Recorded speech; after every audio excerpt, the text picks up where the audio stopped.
Please join me in welcoming Robert and this morning's fantastic panel.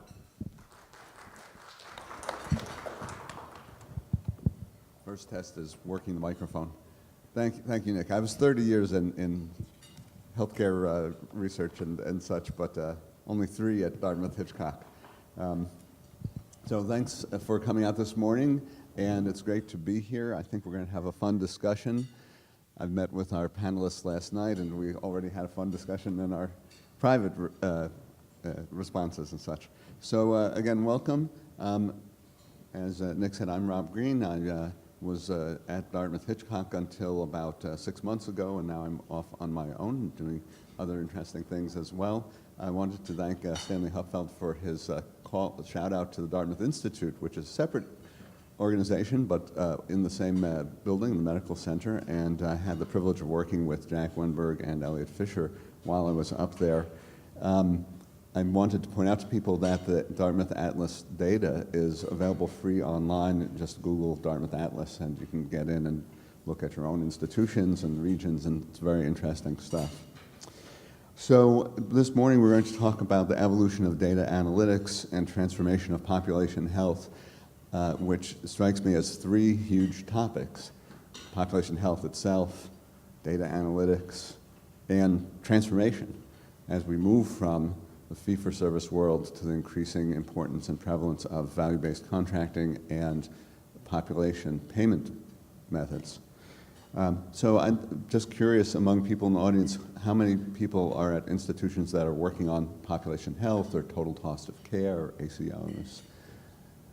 So quite a few, yeah, no surprise there. How many are having challenges with data and analytics? I expect almost everybody who raised their hand. And that's pretty universal. I think as part of the transition, we have to work through a lot of those challenges. So we're going to do brief introductions and some comments, and then have some questions for the panelists, and we'll leave things, hopefully at least 10 minutes or so for question and answer from audience members at the end. So please, why don't we just start down at this end, Giovanni, and if you could all introduce yourself and give us a little bit of your thoughts on what population health means to you. So thank you for having me. I was obviously not born in the United States, as you can probably tell. I keep telling people I was born in West Virginia, but nobody believes me. I have been, primarily I'm a clinician, I'm an educator. I've been professor of pediatrics for quite some time.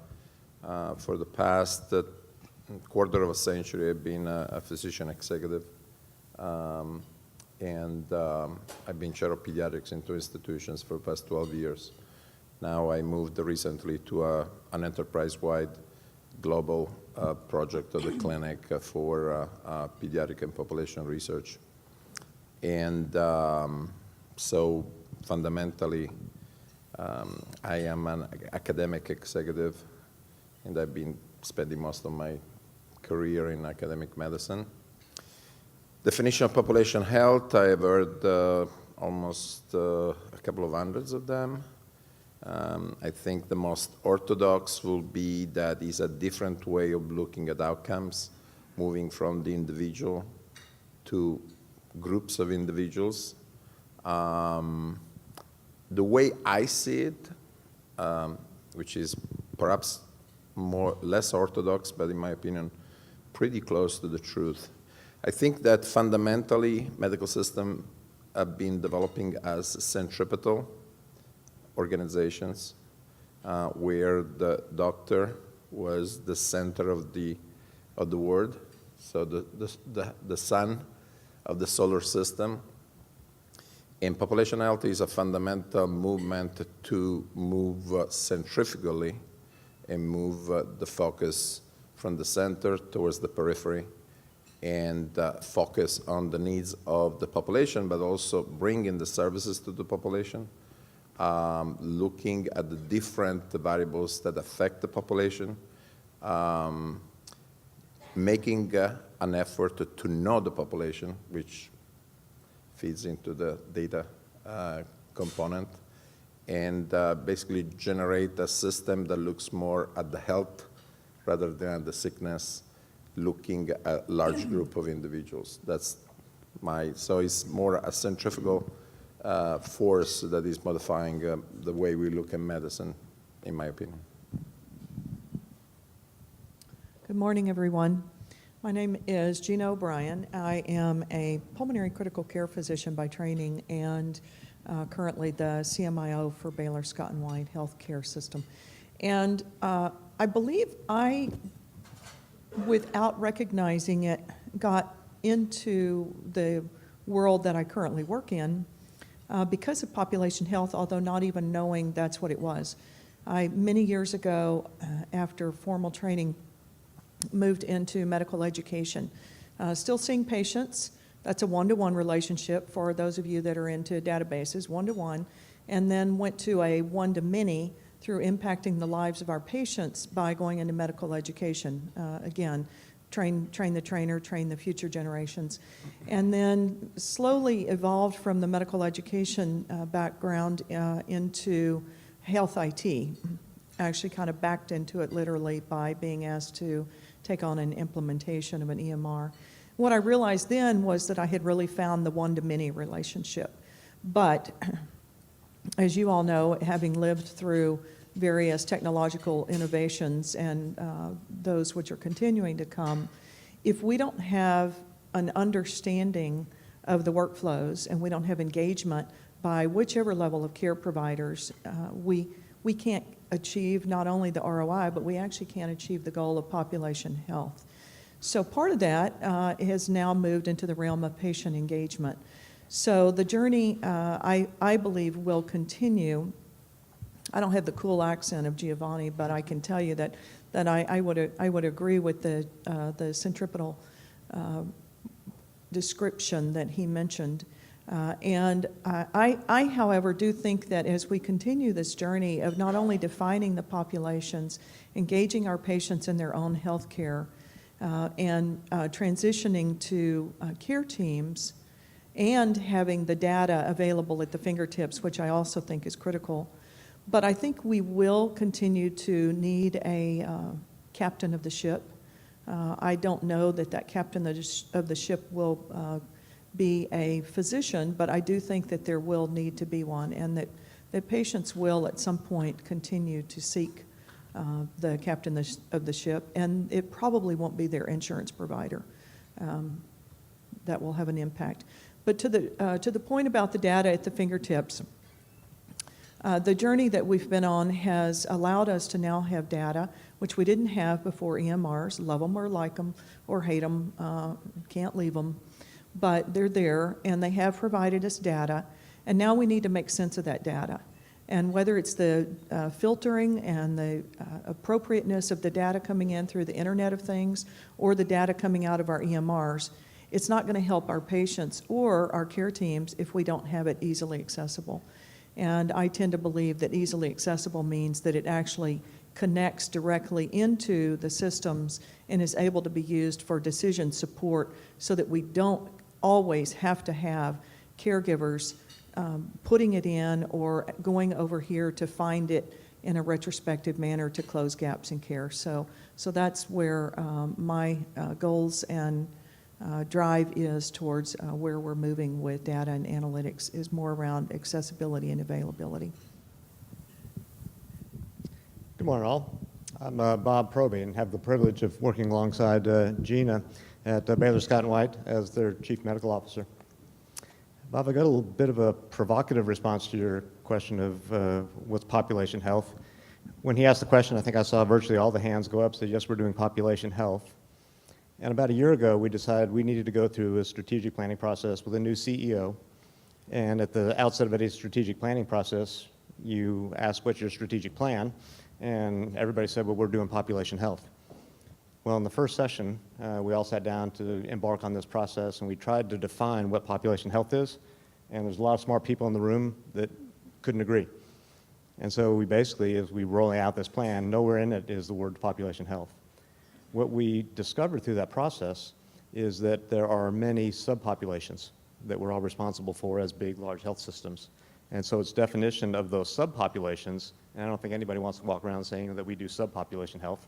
And so we've sort of lost that lexicon and don't use that term anymore, but instead focus on high quality experience and affordability. And then we do that in different ways to different subsegments of a population. So an interesting twist on this wave of population health, we've actually stepped away from and don't use that term any longer. Good morning, everybody. My name is Purna Prasad. I'm the Chief Technology Officer for Northwell Health. And I'm the odd duck in the crowd because I serve all these people. These are clinicians. And by training, I'm electrical engineer, biomedical engineer, and medical informatics PhD. So I get the great pleasure of using a mixture of two gases. The first one is called mathematics, and the second one is called technology. And for what? In order to serve the needs of our clinicians. So for me, we have always been doing population health. And it's just that the population now it started with the population in the hospital, in the inpatient care facility. Now it's gone throughout the state, the country, and the world, because technology has enabled the data to be reported, to be stored, to be archived, and available for making sense. So at Northwell, which is a 23 hospital consortium, 550 outpatient facilities, and almost 65,000 healthcare workers, it's a huge establishment to run, especially from the technology point of view. And we consume about 8 petabytes worth of data annually, and it is humongous. So with all the data, what's happening is we are into a phenomenon called as DRIP, data rich, information poor. And when I say information, actionable clinical information that can help our clinicians.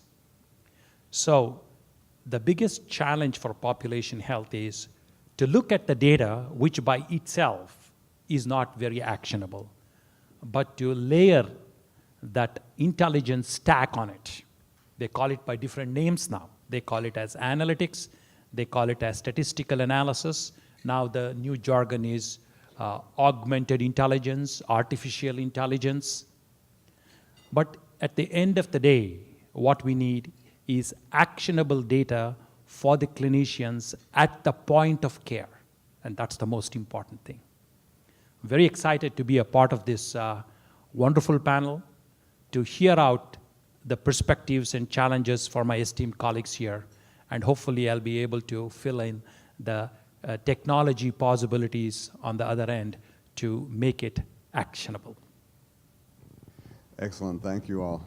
I used to have an interesting accent also. I grew up in New Jersey, but over the years I've kind of let it slide. So let's go one level deeper, and I thought I'd start with you, Bob. Tell me about the work that you've done getting this information and working with your front-level providers to work on these subpopulations and improve their health. Never heard the acronym DRIP before, but I think it's a great one because, with all the clicks that we're all putting into our computers every day, there is no shortage of data. With all the information, it's just making sense of that data. It's that transition from the petabytes into a desktop where the provider is looking at it and it can actually do something that impacts the organization. So we've got some great analysts sitting in our Quality Alliance. Just a real brief history, that's our ACO. Started in 2013 with 30,000 members, has since grown to nearly 500,000. And over that period of growth, we have had good data analysts feeding information to our clinicians right from the start. And it started out very rudimentary. For example, it was your performance with generic prescribing. And even with that very rudimentary data, we saw a dramatic decrease in cost. It was a 6% drop in healthcare costs, just with that little simple piece of one field of information. But you get that low-hanging fruit pretty fast, and then you have to get into more deeper sources of information, or deeper sources of insight. So your population needs to be defined So you have to attribute patients to individual providers.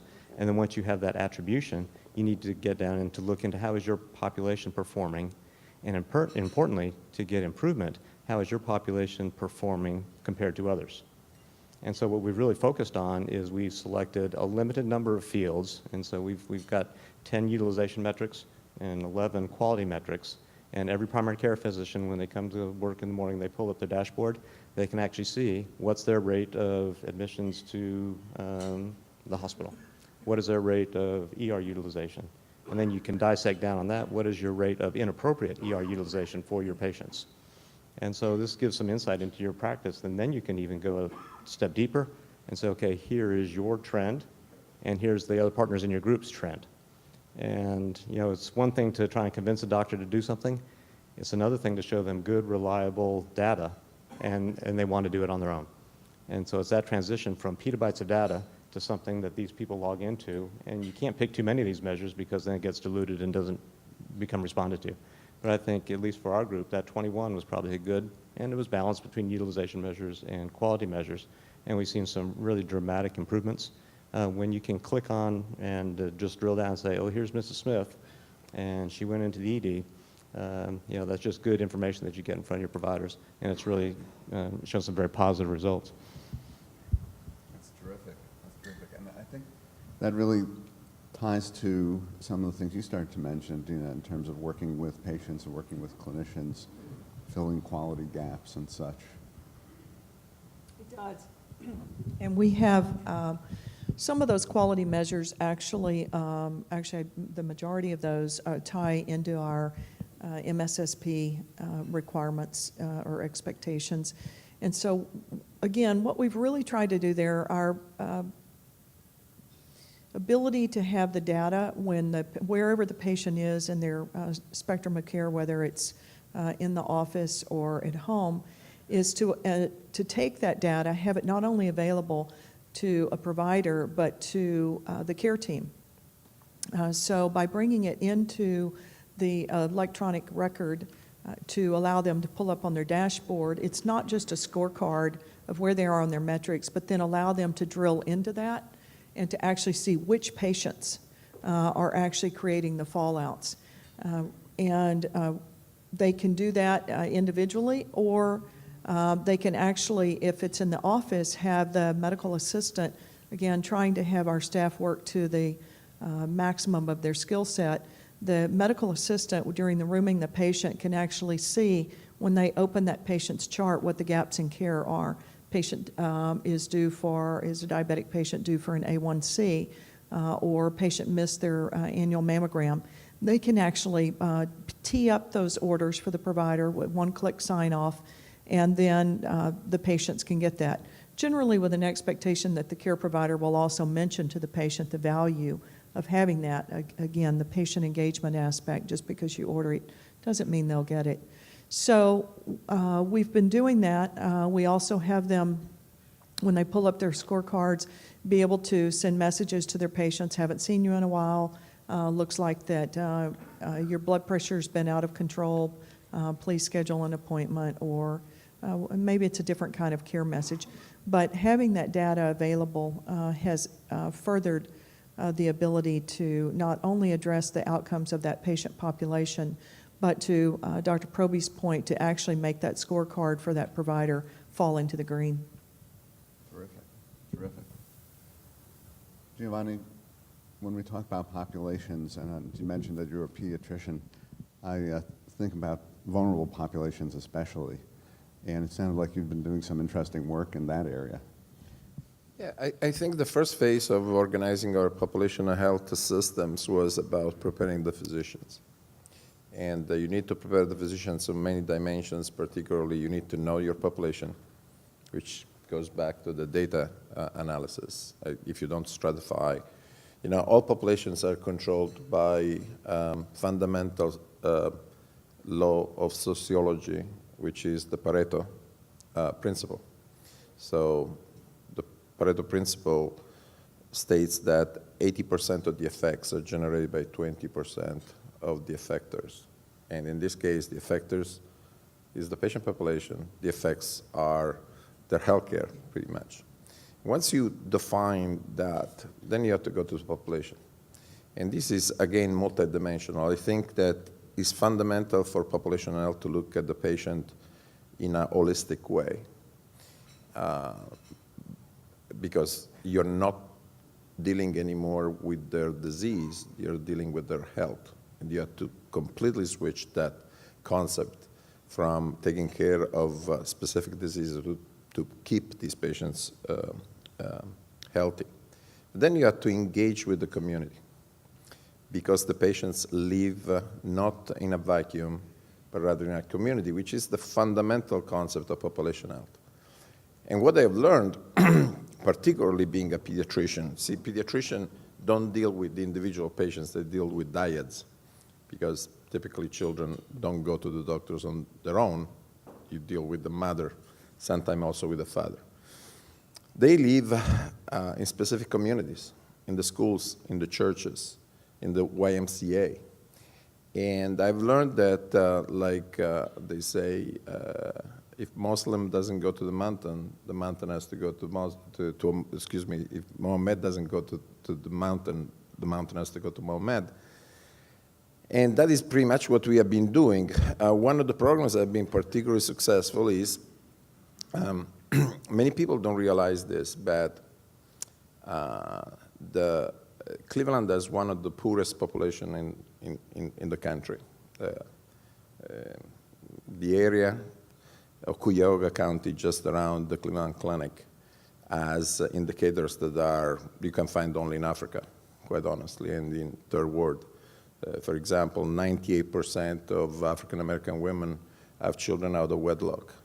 The infant mortality is 18.2 per 1,000, which is actually far superior to many African countries. And those are people that do not have the means to even come to the hospital. So I actually made a small investment. I bought a big van which was fitted to become a pediatric clinic.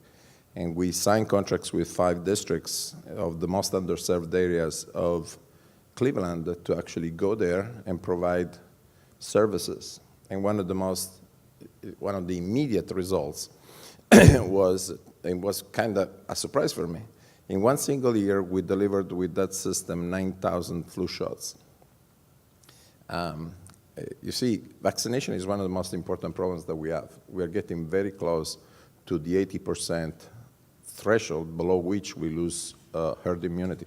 At that point, it doesn't even matter how many vaccinations we give, because we are going to have a significant increase in infections. But it's wrong to believe that the problem is that the families don't want their children vaccinated. That is only a small part of the problem. The problem is they don't have the means to come and get the vaccination. And so that is one example, and was so successful that several of those schools now are planning microclinics. You know, they're going to make the facilities available for our physicians to go in. So I think it's one of the fundamental aspects of population health is that you have to centrifugally move the care to where, you know, there was this guy that said, they asked them, why do you rob banks? And he said, well, that's where the money is. The money in healthcare is at the periphery and not in the 4 walls of the hospital. Great programs. Thank you for sharing that. So we've talked about all these things, and we haven't gotten to the analytics and the hard technical areas. But in 30 seconds or less, no, I'm sorry. We'll give you a couple minutes. If you could talk about the infrastructure and data and analytics backgrounds from your point of view, Perna. Thank you. Absolutely. So when we talk about analytics, the fundamental requirement is to understand who we are actually designing it for. And you've all seen in majority of the software applications, they actually provide you a set of analytics. They tell you we can find out the mean, we can find out the median, we can find out the standard deviation, we can actually do logistic regression, on and on and on and on. But the fundamental question is this clinically useful for these people at the point of care? what does a standard deviation of 3 really mean for a population of hypertensive patients who have a range of diastolic from 90 to 170? How is it useful to the clinicians? That fundamental question has to be answered. In majority of the cases, what happens is mathematics actually scares people. They just say, well, it just said this particular metric, so I'm going to follow that. And unfortunately, they do not understand whether that metric is clinically useful or not in many cases. And we have found that, and many of you might have seen that. So for any type of analytics-based population health, the first thing is to select the right tools that has the potential to give actionable results, clinical results in the end. This is for the physiological parameters that could be put into metrics, into numbers. But what about challenges like free text analysis? What about challenges like behavioral health, where it's very, very difficult to put a number on it? We try to force it to a metric, and it actually loses the clinical meaning. And we have found this in many, many of the research papers. So there, your infrastructure should be able to digest not only metrics, but also non-linear, as they call it in the statistical language, and the free text format. Now, on that, the most important thing is, how do we deliver this metric at a place in the electronic health realm? I won't even use the word electronic health record. In the electronic health stack that actually is available to the clinician at the point of care. For example, you know that if you open any of your EMR, immaterial of what EMR it is, majority of the things that you see is basically challenging you to find out what exactly you're looking for. The system lacks the intelligence. Now that's where the analytics come. Analytics has the capacity to use the statistical tools, predictive analytic tools, and AI to basically pop up actionable information. Maybe you're looking at a population of hypertensives, here are the ranges, and these are the different drugs that actually ended up with this type of an effect. That type of an intelligence would be extremely useful for the clinicians from the population health. Another underlying science that one needs to understand is we have a fine dynamic here. We are using population health analysis to provide precision medicine to that patient. And we are using precision output from a number of patients in the population in order to generalize our findings. So this yin and yang has to be balanced. It's not like we require one and we can actually forget the other. The sum is actually from the individual parameters, and the individual parameters is judged against the sum. And that is the secret sauce when you are looking at analytics. For analytics, you need to compare it to something. A number by itself means nothing. But when it is compared to something, when it is put on a scale where you know where the 0 is and where the 1 is, then it means something. So in order to make this happen, we have the sensing layer, which actually collects the data. Then you have the transportation layer, the network, which carries it to a compute stack where you basically do the analysis on the data. You come out with the metrics for the dashboard, and the most important thing is the user interface with the clinician. Does it appear at the right place in the record and at the right time? Once you have actually answered these critical questions, then the next thing is just using the technology to build it. So technology here, analytic technology is just a means, it's not the end. The end actually is the actionable information that you can provide to the clinicians. And with mobility, with cloud architecture, this actually enables the transportation of data from the sensing realm to the display realm in a very fast, ubiquitous way, and without any type of space and time constraints. Great, Purna. That's really exciting to hear about. We have about 10 minutes before going to question and answer, but I'd like to follow up with a couple of questions as well here. So, Bob, as the Chief Medical Officer of a large health system, I know that you must face many pressures, things like the readmission penalties that came down from the government, issues related to financial stability and sustainability. And in a lot of places, people have had to struggle between, you know, what are we doing for fee-for-service or what are we doing for population health? How have you faced that? Could you speak to some of those issues briefly? Well, I suspect there's nobody in the room that is not facing the common dilemma that we all have, which is a world of limited resources to deliver our healthcare. And so the more precise we can be with the allocation of those resources, the more effective we can be in using those limited resources. And I'll give you a couple of examples. So we merged the Scott and White system, which is where Gina and I both come from, with the Baylor system 4 years ago. And one of the neat opportunities about a merger is in every one of them, there are some things that one side of the merger does better than the other and vice versa. So here in the north, they were using some predictive analytics for their readmission rates. And again, we're targeting a limited number of resources, our follow-up care coordinators, which, you know, nobody has as many of those as we could use. But because of that targeting, through this predictive analytics, through a small niche company, that we were, you saw a 2% difference in readmission rate. And for those of you that are familiar with value-based purchasing, that 2% means lots of dollars. And so there's just one example of where good use of the data put in front of clinicians that can then deploy care managers appropriately, had great financial return for us.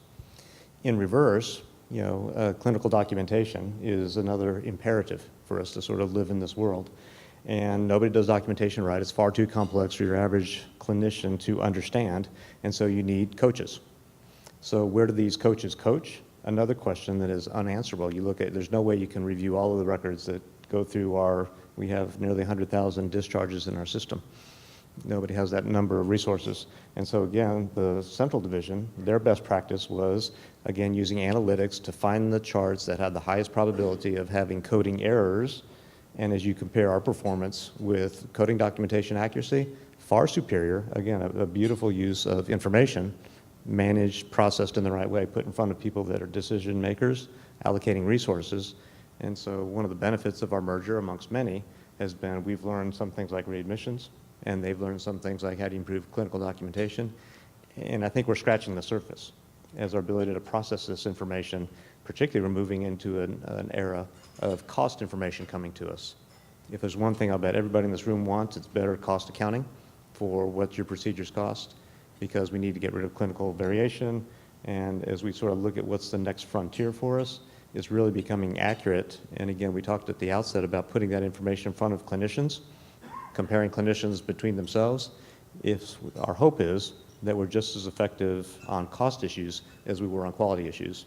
And so as we look for the next couple of years, that's really, I think, going to be a focus of ours, is putting that useful cost information that allows us to get rid of variation and take the next step in the use of analytics.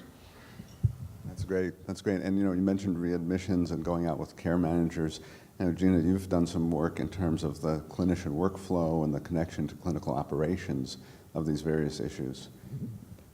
Yeah, as Dr. Proby mentioned, we're internal to the facility trying to use the predictive analytics to improve the coding documentation to identify the patients at highest risk and then more appropriately assign those resources.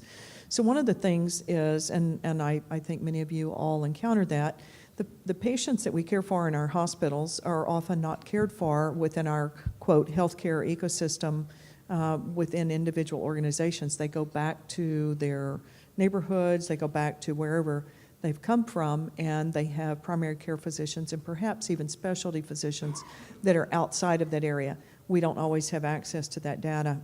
So we've tried to use the tools available, and it's far from a perfect science at this point, to connect with those primary care providers.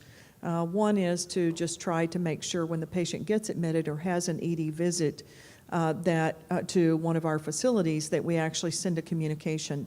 That communication today is possibly via fax, because some of our local physicians, affiliate physicians we call them, actually still prefer to have fax. These are small practices. Many of them don't have sophisticated EMRs.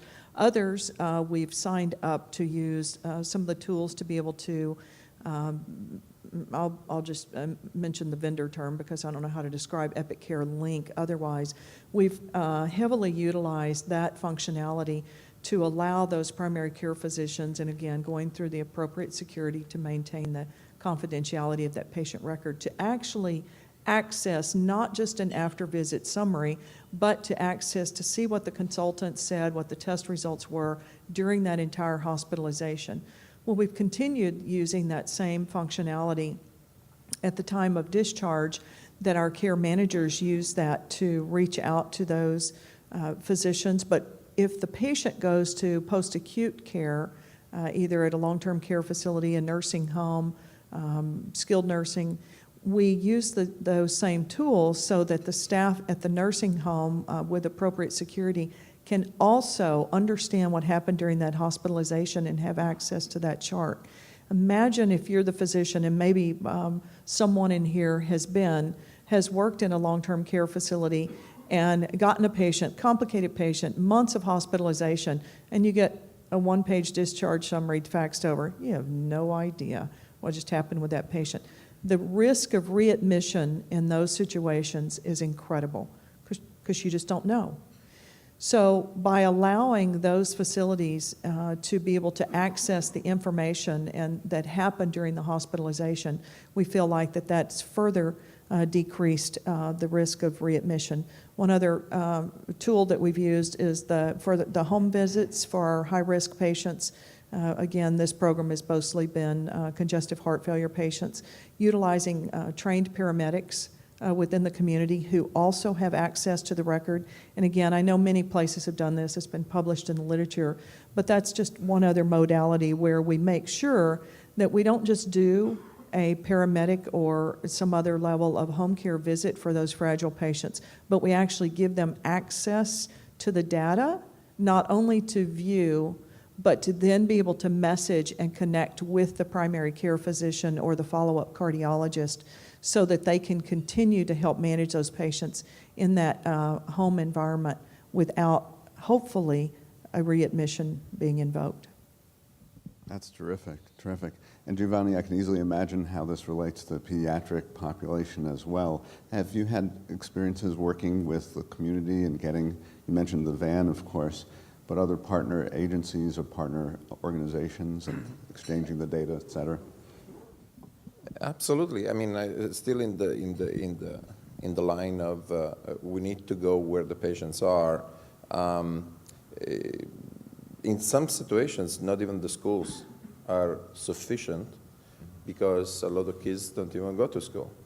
And for example, I launched an asthma program some time ago for minorities, and it was extremely difficult to be able to find and recruit and help our primary target. I mean, there is still, sadly, asthma is still a lethal disease in certain cases. And when you look at those 2,000, 3,000, 4,000 individuals that die of asthma every year in the United States, the typical phenotype is adolescent African-American male. And to reach those children, we had to go into the churches, because it turns out that basically that is the community where they spend most of their time. We have a series of interactions and collaborations with the YMCA. That's another place where they go. I think again, one of the fundamental, there is a lot of fluff around, population health, because being something that is relatively difficult to define is becoming a trash can of all the stuff that people don't know where to put. But this is a fundamentally important aspect, which is the care of patients in the community where they live, which is part of a generalized movement which is moving patients progressively away from the hospitals. I suspect that is going to be one of the fundamental tendencies in the future. I was just talking to Bartolini, the CEO and president of Aetna, and he's very vocal in saying that his dream is to completely eliminate payments to the hospitals because he wants to take care of the patients at home. I don't think it's going to be possible to take care of all patients at home. In the case of younger patients in particular, you have to go where they spend most of their time, and those are the environments. That opens a massive can of worms because you have the issue of bringing to the periphery the data that you need. You have the issue of educating the physicians to work as a team. Sometimes a team that includes elements that are not part of the classical team within the institutions, but for example, school nurses, mothers, and so on and so forth. And involves the hardwiring of a concept that, in my opinion, is the most complicated to hardwire because of the way we were trained, which is we have to stop thinking about sick care and we have to start thinking about health care. And when you deal with the dyad, the mother-child, that is fundamental because most of the situations you have to prevent something from happening rather than treat something that has already happened. And the final point I want to make is the care of the dyad, the mother-child, is absolutely fundamental for the solution of this conundrum, which is how we are going to reduce healthcare costs. See, yesterday the keynote speaker gave a great lecture, looked at many aspects of why we are in the situation that we are. But he forgot the one fundamental problem. And the fundamental problem is that the excess cost is not only due to poor efficiency, the famous 30% and so forth that we waste. 100 years ago, asthma was not a disease. There were no descriptions. 100 years ago, obesity was an extremely rare occurrence. 100 years ago, most of the allergic diseases that now flood our facilities simply did not exist. Diabetes was almost never heard. So one of the main problems that is escalating cost is we have in this country 35% of the population that is obese or morbidly obese. That is something that you cannot solve only with efficiency. That is something that you can solve only addressing the issue of nutrition, exercise, and you have to address it early. Because if I have never seen, and I would like to ask this question to any physician, I have never seen a child that is obese at 10, 12, 13 years of age that then all of a sudden becomes thin when he becomes an adult. If we don't approach these problems at the level of from birth, in my opinion, before birth, which is the 9 most important months of our existence, which are very quietly in the womb of our mother, we are never going to be able to solve the fundamental problems that concern us today. Well, I couldn't agree with you more there, Giovanni. I was a primary care internist for many years, and I certainly felt like I was seeing the results of poor childhood and other diseases as they became adults. So last question for our panel before we go to Q&A. And Perna, a couple of interesting things have come up. Giovanni mentioned the 80-20 rule, the Pareto distribution of costs, and just a reminder for people, that means a very highly nonlinear system, and you mentioned about nonlinear. Costs go up by a power law, more than an exponential, not a bell curve, right? So, and then when you get to complex systems and such, in my mind, that starts to speak to some of the new analytic methods like machine learning and artificial intelligence such. And could you comment on that a bit? Absolutely. So after having spent, 200 and odd years using mathematical tools. Now, literature and this whole analytic realm has realized that one of the most powerful, or some of the most powerful approaches, is the development of the heat map and clustering. Mathematicians didn't like clustering because you really could not put any type of a bounded mathematical equation to say that. And clustering can actually vary according to time. It is time dependent. The clusters of disease conditions can vary because of environmental factors. So the latest, and actually it's being very effective, is how do we actually develop a heat map for the population health, and also layer upon that predictive analytics. For example, if you look at opioid addiction, that's a classic example. There are models that are coming out very, very, very accurate, almost to the 80th, 85th percentile, which says in a certain geographical area with a certain mix of education, ethnicity, and all these, the probability of the opioid addiction and drug addiction is much higher than compared to other heat maps where education and the family cohesiveness, kids being born not out of wedlock, as you mentioned. So this type of clustering and pattern matching and pattern recognition is the latest tools when it comes to analytics. And the machines basically are intelligent enough to learn this and give almost like a ready reckoner probe to the clinician saying that, hey, this particular patient is from this population of this geographical area wherein this type of addiction is becoming prevalent. You may want to basically consider this in your interventional approach. And the second thing is the sensors, the type of sensors we have. Every part of major city here in our country is covered with cameras. Now they've got microphones, and this is basically because of the security and then, terrorism and other things. But there is actionable data that you can actually get by facial recognition.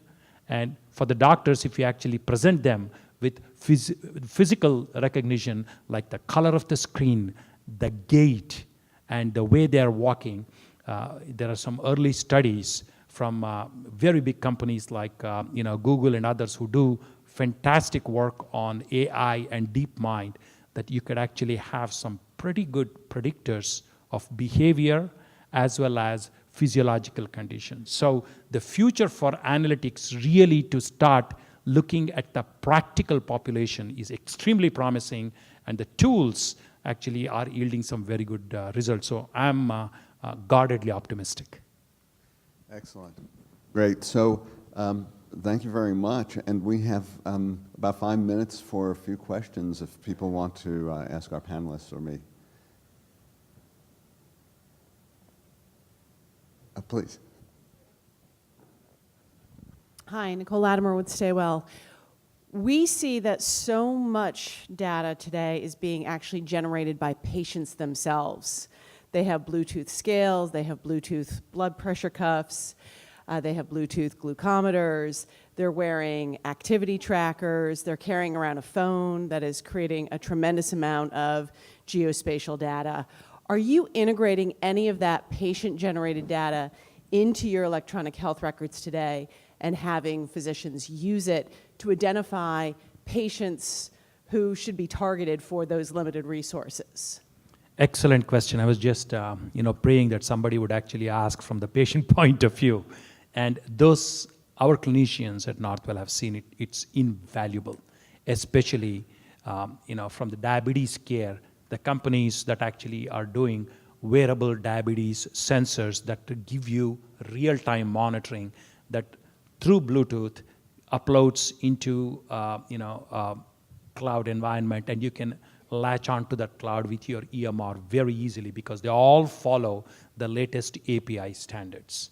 And even the Fitbits, our cardiology group, which is very big in New York, is finding huge reduction in readmission in the 35-40% range. I think that's what our Monty and Prisby people were reporting yesterday of some of those studies, and we find the same type of metrics just using output from Fitbits. Now, in order to do these interfaces, in order to bring the data, these are consumer level electronics available as well as the APIs available, and it is much, much economical compared to some of the clunky interfaces that we have done with our EMRs. So that's a good thing when it comes to the health economics. And the answer is yes, that integration is proving to be extremely useful in getting data for intervention for our clinicians. I'd like to provide another answer as well. At Dartmouth-Hitchcock, we did a remote sensing project where the data went up into the cloud analytics and then came to a call center. And we used we tracked the amount of travel, not the exact position. And one day an alert came up from the computer system that this patient had not left their house in a few days. So the health coach called them up, and they had lost their caregiver, they didn't have transportation. We sent the visiting nurses out, and in fact their sugar was out of control, and we had to implement a bunch of things. So we got the alert because they hadn't traveled, not because the sugar was out of control, and that was fascinating. I share your enthusiasm, but I am at the same time concerned of the risks that are going to be associated to all this.